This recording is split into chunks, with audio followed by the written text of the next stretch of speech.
So we are ready to start this excursion we got going on here. There's all.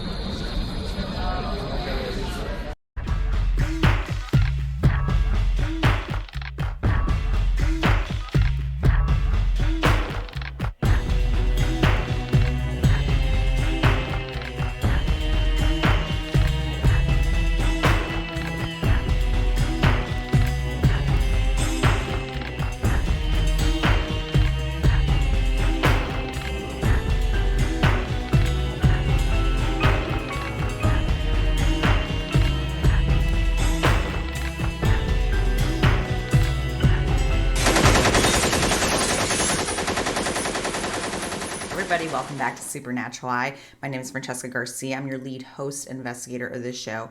I want to announce that we're here already on episode 7. That is crazy because we literally have one more episode left of Supernatural Eye, and that is just insane to me.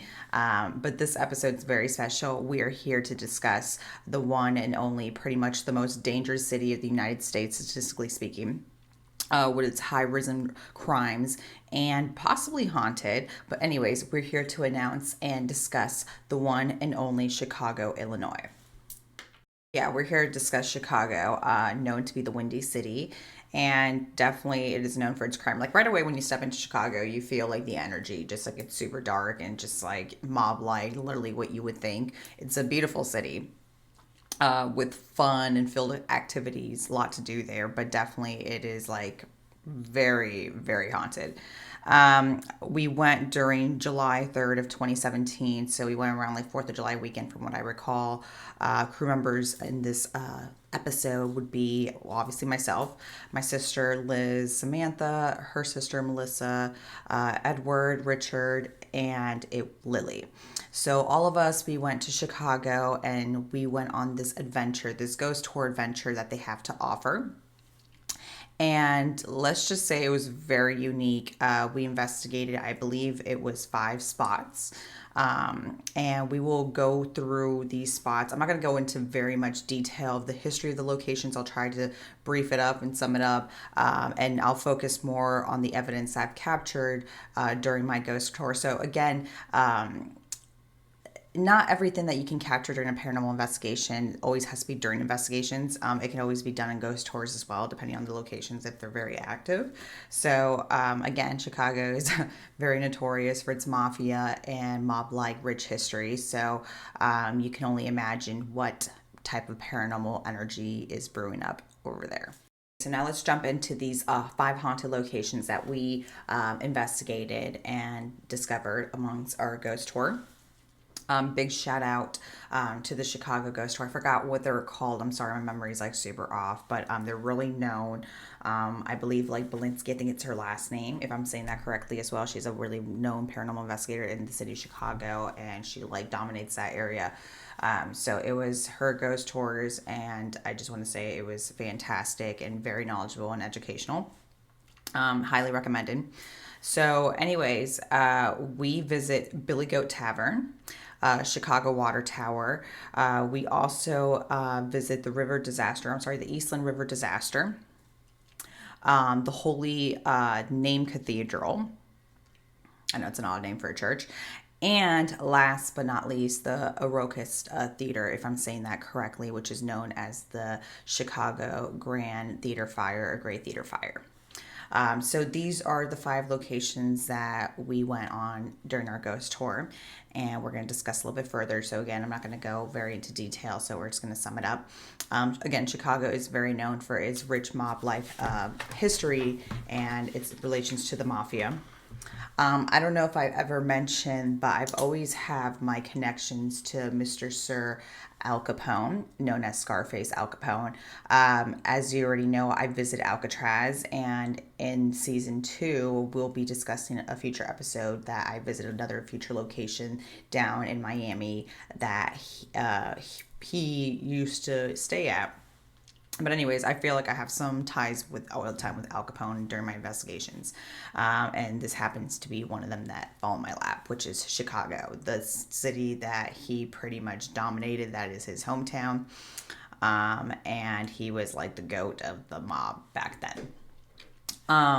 So he pretty much orchestrated the well-known St. Valentine's Day massacre. Of course, we didn't visit the site, but just to give you the idea of how notorious Al Capone was, he was the man of the streets back in the days. I want to start diving deep into the whole like mob relations with Al Capone and everything else. I definitely want to discuss how we first started off this ghost tour. So we pretty much, I remember that we got lost, like trying to find, the start off of this tour. And this GPS, we were just like looking for it, didn't know we had to go like literally underground. And then finally somebody told us like, oh, that's underground. Like I know where that's at. That's underground. So we're like, oh, okay, so we start going down these stairs, like if it was like a subway of some sort. It was just a really odd place to have like this bar. And all of a sudden, we see this big like hippie bus, like with like a school bus, I meant to say, like a yellow school bus with like a hippie band and this goat. Yeah, I'm talking about like a real goat tied to the bus. And if you don't believe me, I'm actually going to show you a real short clip here of this because it is amazing. If you could see that, literally, there's a goat. So let's go ahead and show that.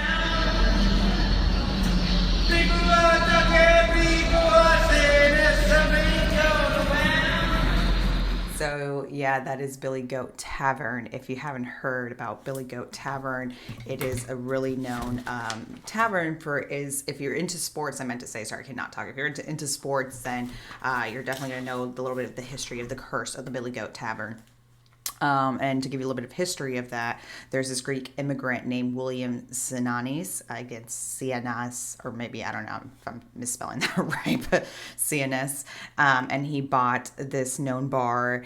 He adopted this goat that I guess he found on the like road or the street or something like that. And it eventually became the mascot of this bar. And it is known for the Billy Goat Tavern.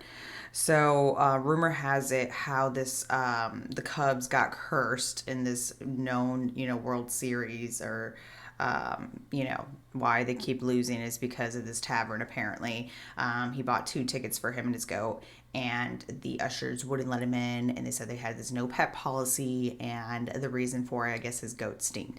So he got really upset and cursed this stadium and the Cubs. He did go by, and this happened in 1945, yes. Sorry, I'm looking at my notes while we go. Don't mean to hit the mic there, but 1945 is when this all happened. And apparently the words that he says is the Cubs are going to lose. They will never win a World Series ever again. And ever since that, they have lost all the games apparently and have not made it to the World Series, and they just haven't been, I guess, good ever since then. So rumor has it that the curse lives on, and I think he has like a nephew of some sort that now is like running the bar and trying to break the curse. So it's more about like a curse thing. I didn't feel anything like paranormal there. If anything, it was like a really cool scene and vibe. I was really hungry because it's like the Whataburger. If you have heard of SNL's like skit, definitely that is the Billy Goat Tavern, and that is what it's known for, is the SNL skit with these comedians.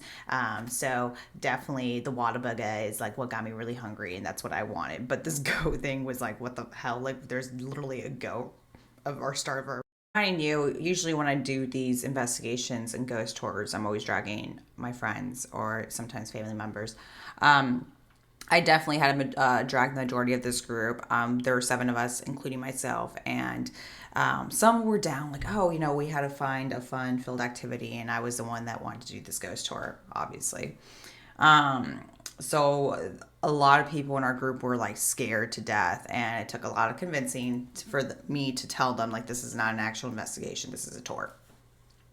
So happens it does not help that the majority of the times of this tour is all connected to the mob and the mafia. So yes, these spirits are not very friendly spirits. These are intense spirits that I think they're kind of like in your face. Of course, nothing like crazy happened to us, but for a ghost tour, we did capture some really cool activity. I do want to jump. I'm not going to go in order of our tour, obviously, but I just want to jump into the main ones that we captured somewhat of evidence, and then, discuss the other ones that was kind of cool. Like this whole ghost tour aspect was really cool, and I'll explain why going forward. So I want to discuss first is the cathedral, and it is known as the Holy Name Cathedral, and it is kind of an odd name, but anyways, there's a flower shop across the street that now is like an empty lot. And history goes is Al Capone. Let's jump back to Al Capone. He is like the dog, the top dog of the mob back then. And people like literally were scared of him. And there were like mob rivalries and whatnot. So there's this gangster known as Dean O'Banion. And O'Banion, yep.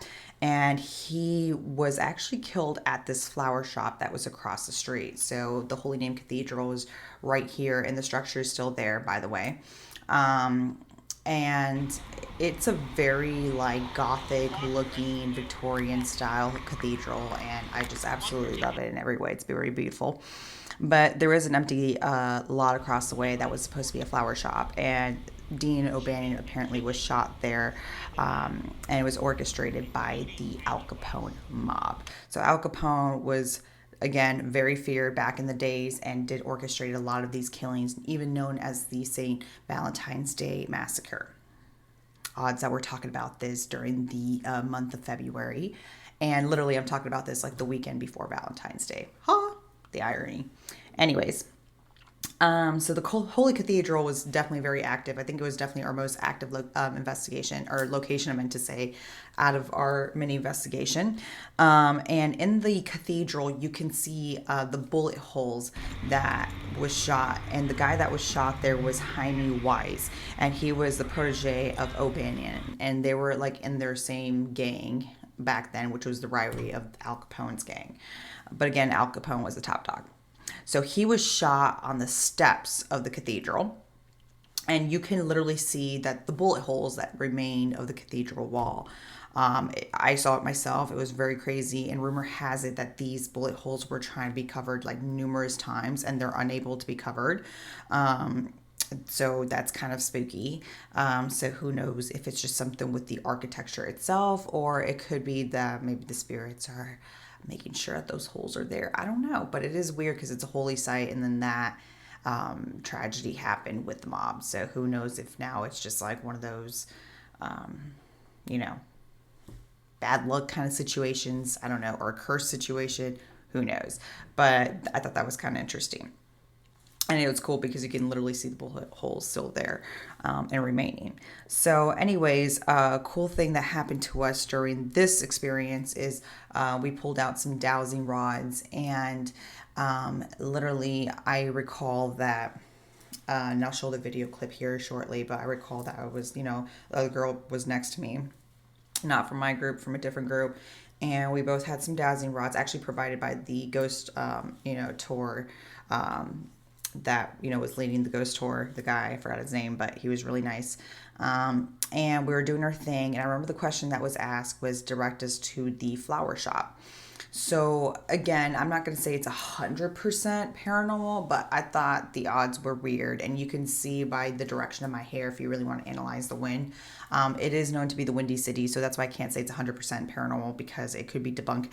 We are outside, we're not indoors, so that is just something I can't say it's 100%. But there are some points that you could see when wind is blowing, and if for the dowsing rods to move into that direction, you really have to have some force of wind. So it just analyzed my hair, but there is a point of the question that was asked, like to point at the direction of the flower shop, and you can see the dowsing rods were literally pointing at the direction of the flower shop. Me not knowing at the time where I was at, or I forgot, maybe because I was so distracted doing so many other things, but it was very intelligently responding to that question. So I'm going to go ahead and show that video clip here and check it out. Can you move one of her rods toward the flower shop?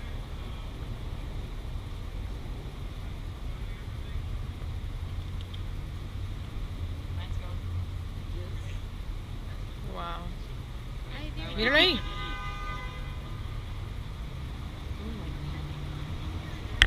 ¿Y dónde que... It could be. Oh wait, there it goes, there it goes. Where's the flower shop? Where's the flower shop? It was right over there. It's pointing right at it. Yeah, it's right over there. I mean, there's been the... Yeah, it's a very... Yeah, it's going. Can you take my picture? Sure. I don't feel the wind right now, though. Oh, right here.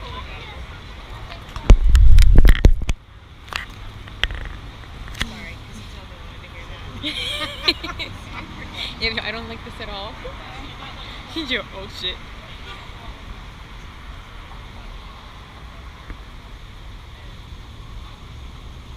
Can you point it back toward the church now?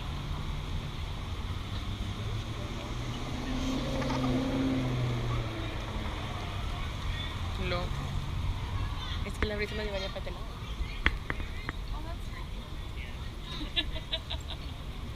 Well, if you guys do want to hold on. Qué bonito. Y la brisa está para el otro lado. Okay, very cool, right? So tell me what you think. But again, I can't say it's 100% paranormal because we were outside and we're in Chicago, the Windy City. Before I jump to the next location, I did want to mention that in addition to the dowsing rods, we also had a K2 meter, and there were certain spots. I think I remember that the K2 meter was going off on 2 locations. So obviously the Holy Name Cathedral is one. The second location, which we're going to jump into, is the historic water tower of Chicago, and that was one of the structures and buildings that survived the Great Chicago Fire. And some believe the theories of why this building survived it was the type of, or the paranormalities that why it survived might be in relations to the material that the building is made out of, which is limestone. And if you guys don't know so much about limestone and paranormal research, limestone properties is known for its properties that holds on to energy, like the tape recorder theory. So it like literally it just stores that energy that plays like a scenario of like, you know, residual hauntings, in other words. So definitely check that out, but definitely limestone structure buildings are very sturdy and can pretty much survive anything. But that's what it is known for, its paranormal activity as well. And rumor has it during the fire, the water tower caretaker stayed behind to man power the water during this fire. Obviously, the flames became so unbearable that he climbed up to the highest point of the tower and hung himself because he would rather just die that way before getting burnt to death. And rumor has it that his apparition has been seen from the top of the tower's rafters, and I personally believe I caught this entity. And out of the evidence that was captured during this tour would have been this and the dowsing rods. But the dowsing rods, to me, again, I can't say it's 100% paranormal. And a little bit with this photo as well. But I would feel like this photo was more legit than anything. The only thing is I would have to go inside the building to determine if it's true or not. But before we get to that, I definitely want to show you these photos that I believe I captured. I was just taking a couple photos outside while this story was being told to us. And in one of them, again, I took multiple ones too, but in one of them, you can see there's like these 2, if you want to call them orbs or glowing eyes. To me, they look like glowing eyes. And it was like on the top. And it was really weird to me because I felt like it was in the same time that he was saying that this apparition was seen on the top. And I didn't notice it kind of until like I think the day afterwards, because what I do is I take a bunch of photos, and then sometimes if things appear, they appear. But if not, then I just usually debunk it as like dust or you know, dust particles or whatever the case is. But again, I was outside, not even inside the building. So, and the other photos didn't appear that way. So anyways, I looked at it, I think the next day, and I was like zooming in because I always like to do stuff like that in case if I see something through the windows because I couldn't go inside. And surely enough, I see these like glowing eyes. And I was like, what the heck is this? So finally, I remember, like, I think I contacted the ghost tour guide, and he mentioned that there shouldn't be anything reflecting off that image. So I'm going to show you these images real quick and tell me what you think.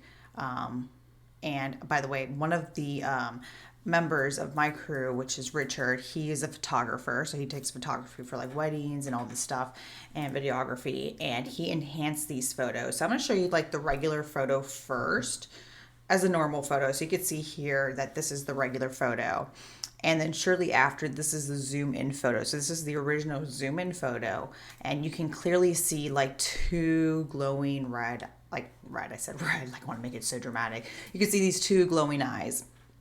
And then if you look at the enhanced photo shown right here, then you can definitely see definitely something. You could definitely see like there's something there. Again, I would have to go inside the building. The ghost tour guide said that there shouldn't be anything up there that's like a reflecting chandelier of some sort. It would have been the building lights reflecting from across the way because I was up close, so that would be hard. And you would have seen it in the other photos if it was like a light reflection from like the lights from the other buildings. So I always try to analyze that. I don't just always assume that it's paranormal. So you try to get to the T of things, in other words. But it was very, very odd, and till this day it's very unexplained, and I just can't find an answer to it until I go into the building. So hopefully one day I'll go back to Chicago and do like a day tour or something, just so I can like see what's up there, and hopefully I can find a rational explanation to it. But for now, I'm going to leave it unexplained. So that is the water tower history. And then let's move on to our next location. So our next location will be the Eastland River disaster site. And again, nothing was captured in this location, but I want to give you a little bit of brief history about it. So July 24th, 1915, the SS Eastland capsized in the Chicago River, and claiming 844 lives, which is a whole freaking lot. That's almost 1,000. So yeah, that whole river sector, and possibly the whole river, because hey, it's water, it's a conduit. Definitely, I would say for sure is haunted. And pretty much what claims of the hauntings of the river is trauma suffered by those who died at the site left this impression behind that fueled up this energy. Many reports that people say that they feel like panicked or like some anxiety going on or brewing up, and they're compelled to like jump into the river. I'm not gonna lie, I was very memorized because I thought it was just beautiful. So you could see my night shots. Again, I'm trying to take a couple of them, but nothing was captured. But it's a beautiful scenery. So I felt very calm mostly, if anything. If I didn't know the history of the location, honestly, I wouldn't think anything of it. Even me being as an empath, like I didn't feel anything. I just felt maybe I could feel like the sensation of maybe jumping in, even though I hear that the Chicago River is extremely dirty. But yeah, it was like a inner peaceful moment for me. It was like really peaceful, and yeah, that was it. Maybe if I wanted to take a swim, but that's about it. I didn't feel anything crazy there or nor captured anything. So yeah, that was that.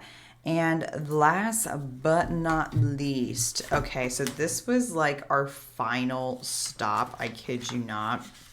And what was crazy about this is that nobody knew, but we'll get to it in a second.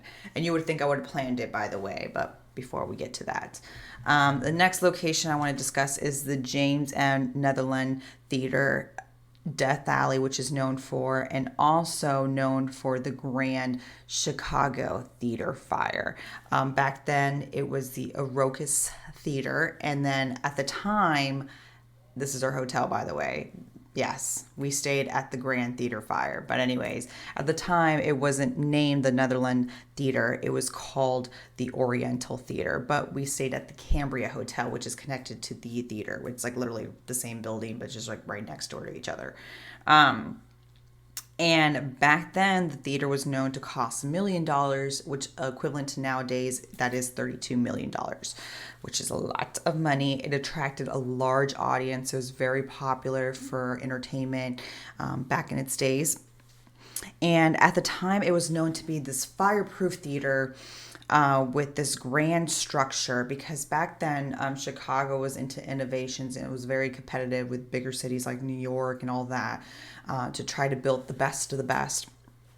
So this building was supposed to be fireproof, especially what happened 32 years back with the Great Chicago Fire. But anyways, there was a sold out show during December, and these flames erupted from the stage lights that sparked. And about 1,072 attendees couldn't find an exit, which led to hysteria, and many of them jumped from these windows to their death, hence why it's called Death Alley, behind the back of the building. So bodies piled up, and as you know, after the fire pretty much diminished, there were claims of 602 lives that were lost during this fire. documentation of, haunted activities and paranormal activities and all that. Counts such as screams, faint cries, physical pushes, and cold spots. Definitely when we approached this location at the end of our ghost tour, we kind of stood there, and right away, mind you, before a ghost tour, let me take this back. I can definitely feel things. Like when I go to a location, I wouldn't say I'm psychic per se. I definitely feel like I'm an empath. So when I go to a location, I can definitely determine also locations. So it's not so much I can pick up on energies of people. I can definitely pick up energies of locations. And I can usually go to one and be like, yeah, this place is haunted. That's exactly what I did before even planning this ghost tour and dragging my friends along this trip, or this ghost tour, I meant to say. I didn't pick the hotel. So others on the trip did. I think it was Melissa and her sister, Sam. And I remember just stepping into the hotel, and I just was like, this place is haunted. And minding you, I had no idea this was connected to the Grand Theater fire. My sister was like, stop with your ghost shit, because she's always criticizing me because I'm the weirdo like that. But anyways, I definitely picked up on the energy right away. I just knew it was very heavy. There was something about it.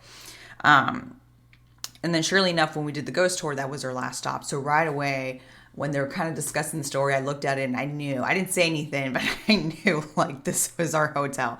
Everybody else slowly started picking up on it, because on the corner of the hotel there was a McDonald's, and it was really cool because it looked very old school and it had like this white like Victorian McDonald's sign, and everybody started kind of recognizing the McDonald's sign. Was like, hey, wait a minute. Like, wait a minute, does that say Oriental? So they walked towards where the Oriental sign, like, that's our hotel. And everybody started freaking out, like, that's our hotel. We're staying at this haunted hotel. And I just like had this smirk on my face, and like people were like, Fran, did you know this? I'm like, I didn't even book the hotel. What are you talking about? But anyways, it was crazy because it was very spooky. It was very odd that like it was all connected in some weird way that like not even me, I picked the hotel. I mean, I would definitely trick everybody to stay in a haunted location. So definitely don't let me pick your hotel, because I would do something like that. But this case, I did not do it. And it turns out to be, we stayed at the Grand Theater fire site.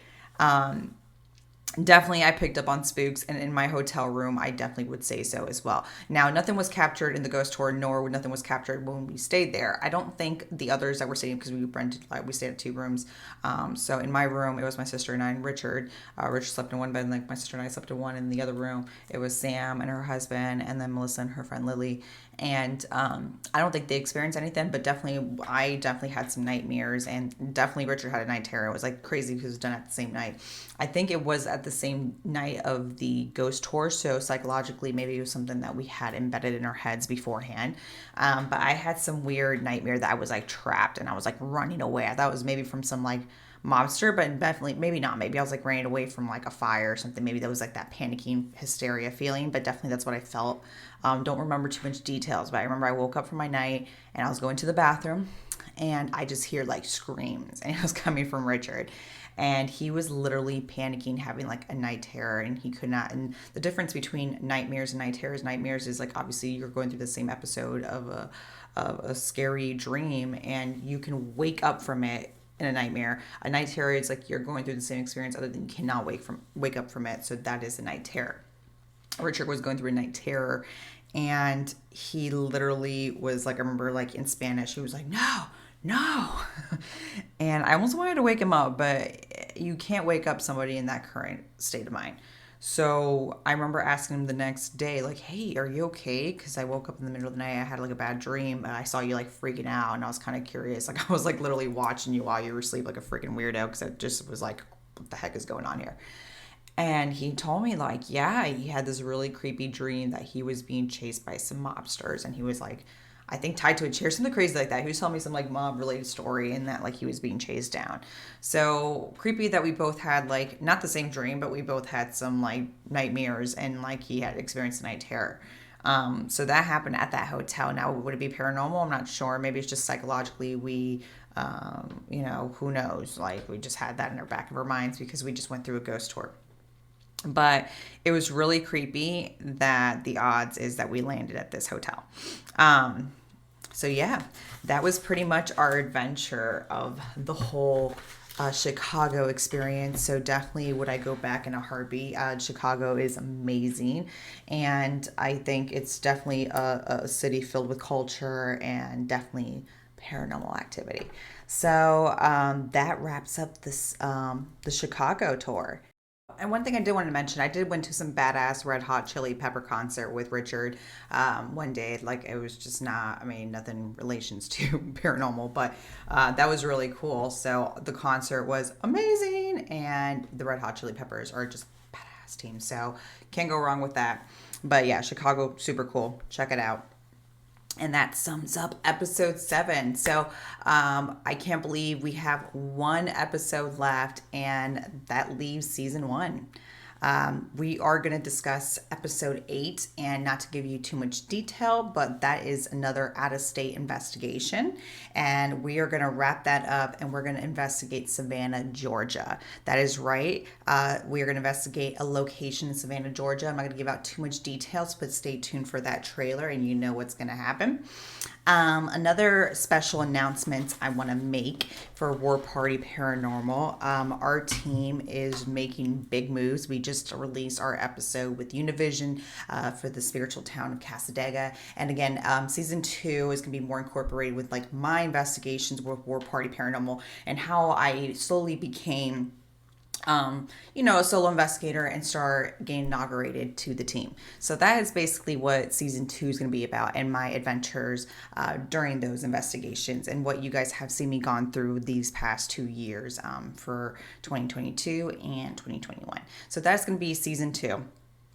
But anyways, War Party Paranormal is making moves, and definitely we are happy to announce that we're going to be on KGRA Radio, #1 paranormal radio show broadcasting, and that is huge. Super huge.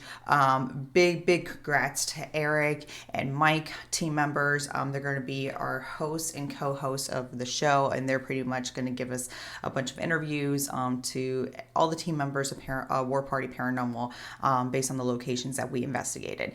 So that is going to be airing on February 21st, 9 p.m. So check us out. That's again KGRA Radio. So stay tuned and definitely subscribe. Do what you got to do, but check us out, and don't forget to subscribe and like to Supernatural Eye. You know what to do. Go ahead and like and subscribe, and stay tuned for a lot of fire things heading towards your way. And yeah, stay tuned for episode 8. Okay, enough of me talking. I'm going to pass on the segment to Mike Del Coro. He is our badass interviewer for Supernatural Eye. And again, big congratulations for making out our co-host on KGRA Radio. You are amazing, Mike, and you're such a badass. So I'm going to pass on the segment to him. He's going to be interviewing one of our crew members, and it's going to be badass. Let's see what this member can remember. So thank you guys again for watching Supernatural Eye. You guys are amazing, and I honestly don't know what I would be without you guys. You guys are just amazing, and seriously, I wouldn't be here without you. So love you guys so much. Thank you again for watching, and don't forget again to like and subscribe. Love you guys. Have a great night. Mwah. Happy Valentine's Day weekend, and stay tuned for Supernatural Eye episode 8. Bye guys.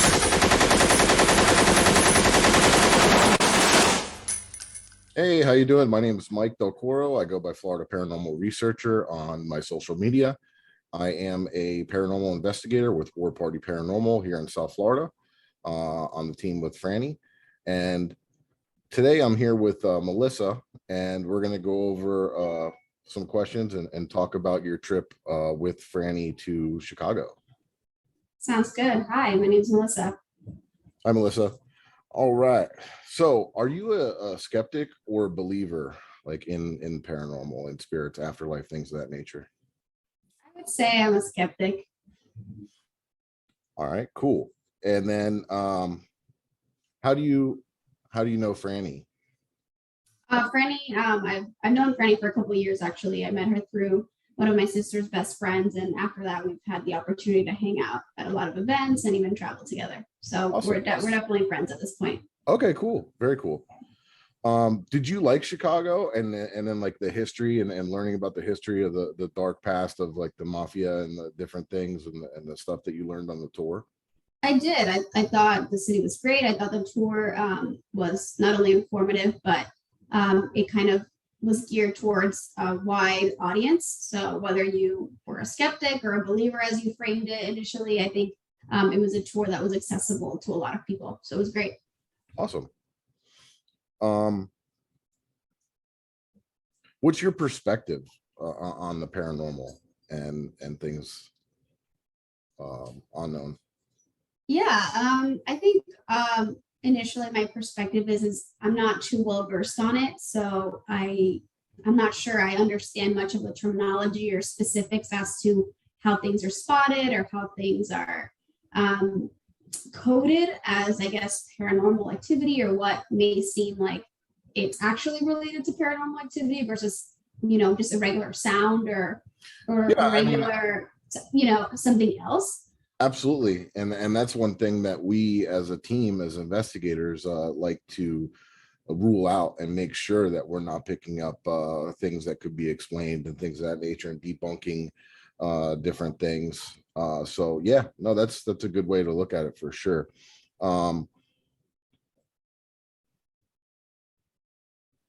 Sorry, I'm just looking at some notes here. No problem. And then after the tour, did your feelings of the paranormal like change, like, or were you interested in it more after? Like, did like kind of bring interest or anything to you, or anything of that nature? Yeah, I think my perspective changed in the sense that I think I probably would have and had already kind of disregarded paranormal activity. And I think after the tour, I won't necessarily say that I am invested in poking around, but I definitely feel like I got an understanding and a sense of respect. Like, I don't necessarily want to go disrespecting any spirits or whatever may be related to the paranormal. I think I'm probably more, I acknowledge it more, that it's out there, and there could be, I don't even know how to describe it, as you can An see. afterlife. Yeah, exactly. Like, I don't think I'm as fast to shut it down, but I will say that I think some things definitely like creep me out to the point where like I respect it and want to leave it alone, as opposed to like dive in, as I'm Yeah. assuming you guys have an interest in doing.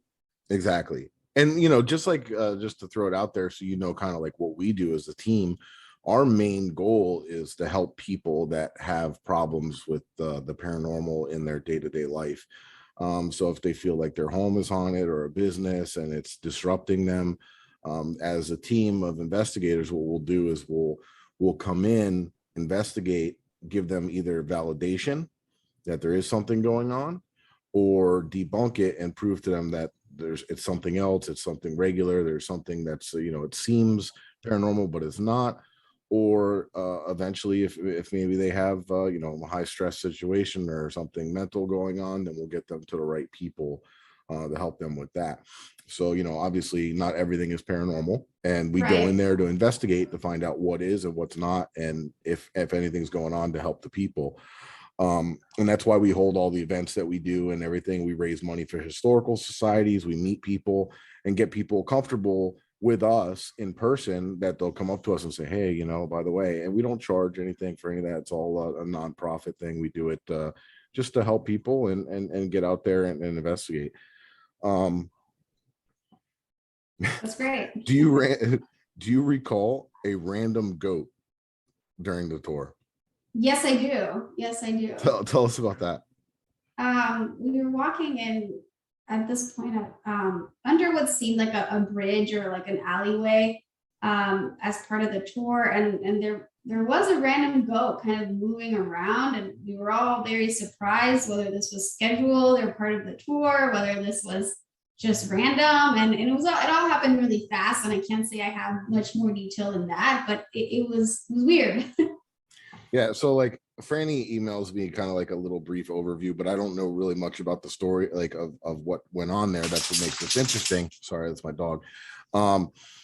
Is I don't really know much about the story or what you guys experienced. I just have some questions here and a brief overview. And one of the questions was, do you recall a random goat on the ghost tour?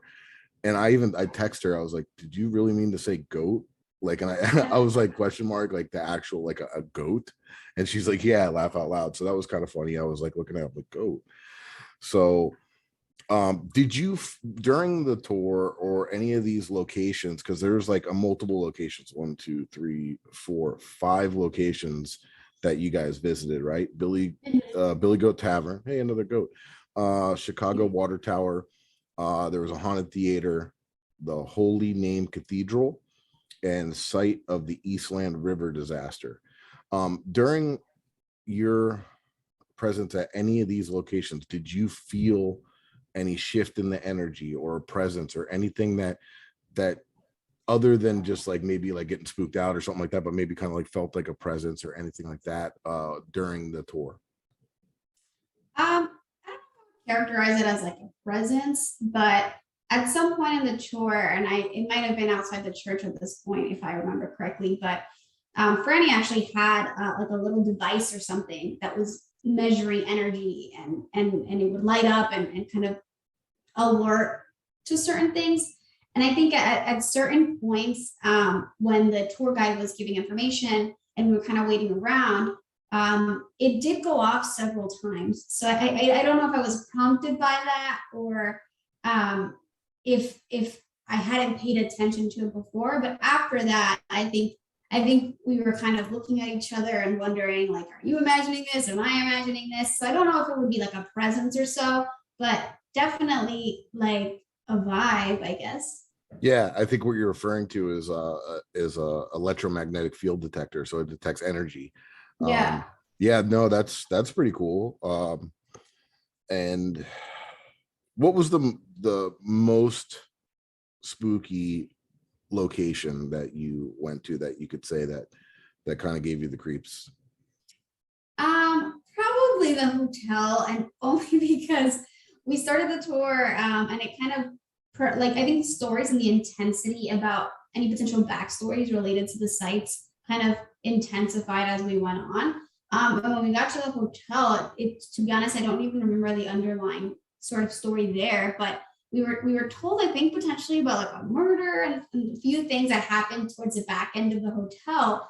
And the tour guide wasn't necessarily being too specific about what the location was. And when we turned around and came to the front of the hotel, we realized that we were actually staying right next door. And that, wow. Yeah, and that nearby to the hotel that they were, or the location that they were showing us, at the same level, like height level, it was of whatever happened was the same height level as our hotel as well. So I think at that point, I think that's where it kind of got, I think the most kind of creeped out, like, yeah, like, oh, just like, man, oh, we're man, actually like, staying at the exactly, like, one thing is to hear about it and kind of get the history about it and like think that you are experiencing something in the moment and then retreating from that. I think very separate to that is like being like, oh, now this is related to my comfort area, which is a hotel. Exactly, where you're going to be spending the night. Exactly. So that was actually one of the questions that she had kind of given me here, was to ask about that. Like, did you know that you were going to be staying at a haunted hotel? So you kind of answered that question. No, definitely not. And I think what's cool, or I think ironic, if that's the right way to say it, is that we booked a hotel separate from this tour. So we booked the hotel and those plans were in place. And it was only once we were already in Chicago that we had some downtime that the suggestion of doing the tour came up. So they were completely unrelated. Oh, wow. And we had no idea at all. And it was, I'm telling you, really only until we ended the tour that then we you found out where how we crazy were, is that to find out, like, yeah, during the tour you find out that where exactly. you're staying. It's like, I didn't pay extra for this part. Okay. That's cool. Did you experience anything out of the ordinary during your stay at the hotel? No, that I won't say. I think I hadn't experienced anything prior to the tour, and the tour was towards the end of our stay. And I think even after, honestly, having done the tour and knowing, I don't think that made me like see or sense anything that may have or have not been there. So no, I don't think I sense anything.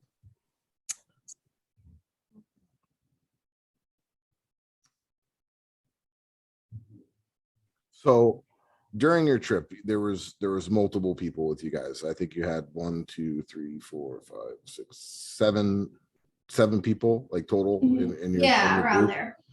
And so who was the most scared out of everybody? Probably one of my friends, Lily. I think, you know, she was happy to sort of do the activity because we were all doing it, but I think she kind of was staying to herself and not really talking much. I don't think she was into it, and that that could have been because she was scared. Yeah, and I think Liz, Franny's sister as well, Liz. I think at some point she was not about it, and I think she became hyper alert as we continued to progress in the tour. So I would say her as well. Okay, who was the least startled or scared? Probably my brother-in-law and our friend Richard. I think they were happy to be seeing new things, but I don't think they were scared at all. Gotcha. I think the ladies, if anything, in the middle were yeah, it's kind of how it works sometimes. Would you go on another ghost tour, or would you possibly go on an investigation with Franny? I think I would. I think the difference this time is I am now prepared for what it entails, or like what it would look like. I think when we did it, it was kind of, I think for most of us, and not necessarily for Franny, because I know she spends a lot of time and does a lot of work in this area, but for the rest of us, none of us had ever done anything. None of us had ever heard of it. None of us were familiar with equipment or anything like that. So I think I'd be willing to do it again. I think it was a fun activity. I think, especially if you go with somebody that's knowledgeable and with people that are taking it seriously, I would say it would probably be an enhanced experience. So I think that would be the difference between how we did it and going forward. Awesome. So maybe you guys could set that up sometime, because we investigate all the time. Maybe you should come on out, come hang out with the War Party Paranormal, and we'll see if we can capture anything. Sounds good. It was very nice talking with you, and that's going to wrap it up for today's episode. And we appreciate you coming on, and thank you. Thank you, Mike. So nice to meet you, and best of luck with all the work that you guys are doing. Thank you very much. Take care. You too. Échame a mí la culpa.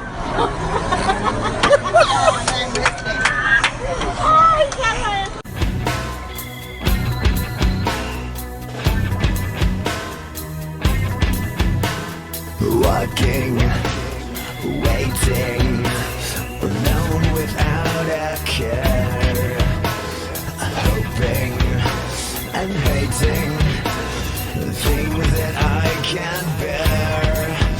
Did you think